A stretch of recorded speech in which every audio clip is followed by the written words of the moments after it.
HIV among Hispanic and Latin men who have sex with men, MSMs, in Miami-Dade County, Florida, presented by Angelique Falcon.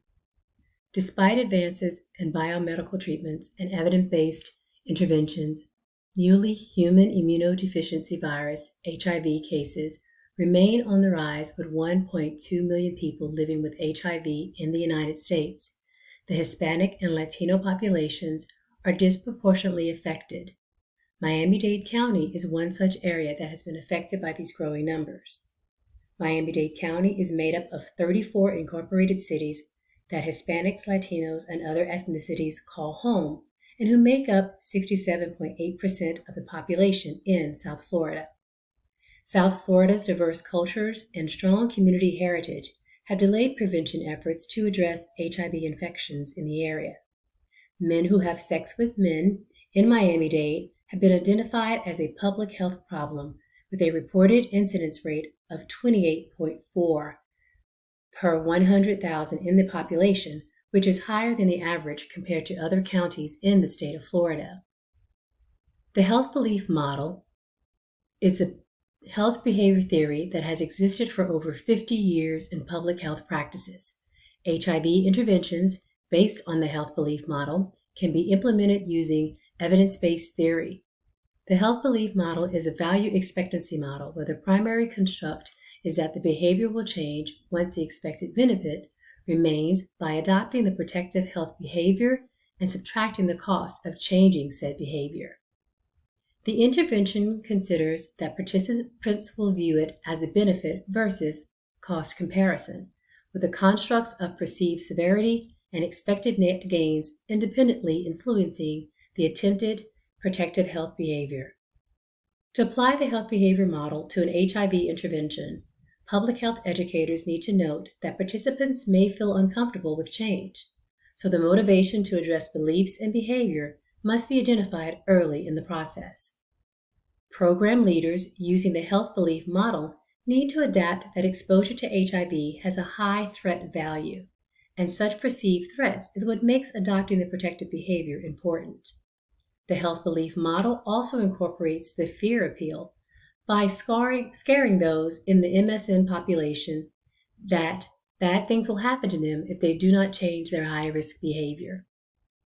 In 1988, the health belief model was adjusted to include self-efficacy as a construct, which allows health educators to rely on a person's confidence to change or take action for a health behavior change.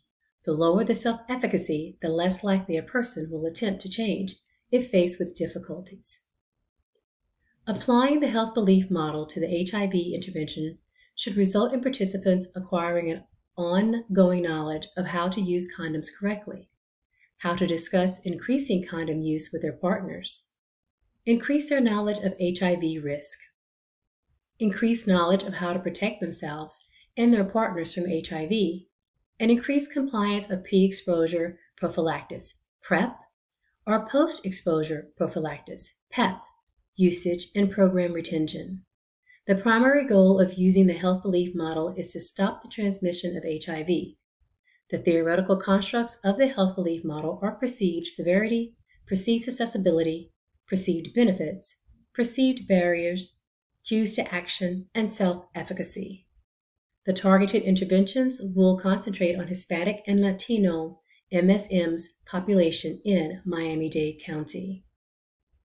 Intervention goals are to prevent new HIV infections by educating the population on the severity of the disease by addressing health literacy at a level they understand with English and Spanish handouts and English and Spanish speakers.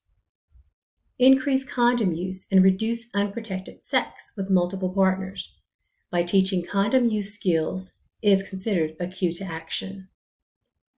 The greatest loss in the continuum of care in the time between diagnosis and treatment is when looking at promoting HIV testing and response to results, increase partner notification of results, increase PrEP and PEP in compliance with program retention.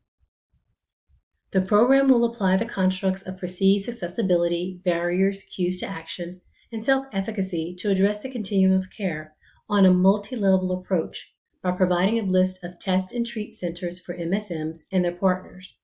Counseling and support will be provided for partner notifications, and stressing compliance with PrEP and PEP treatment guidelines that follow monthly follow-ups by either text, phone call, email, and clinic visits. The team will use advocacy as a strong point, along with community groups to get the word out about available services, regardless of immigration status or financial ability. A 2015 study assessed how Miami-Dade County used high-impact tailored HIV prevention in response to the National HIV/AIDS Strategy Report.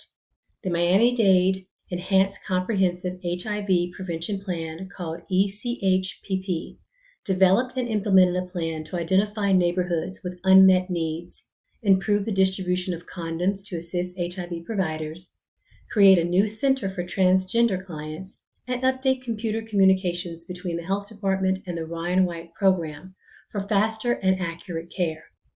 Interventions were prioritized by zip codes and distance from the HIV Health Services Center that had large ethnic and racial populations. The ECHPP addressed the issues of perceived barriers and perceived benefits by meeting the population where they live and stressing the availability of medical care and assistance for treatments.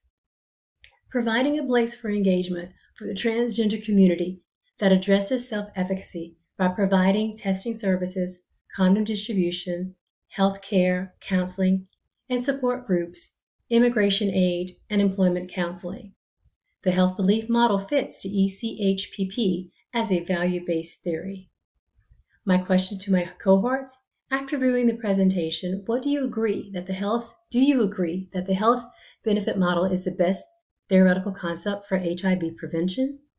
What other theoretical models would you have incorporated to address early testing, partner notification, and PrEP or PEP compliance? Thank you for your time.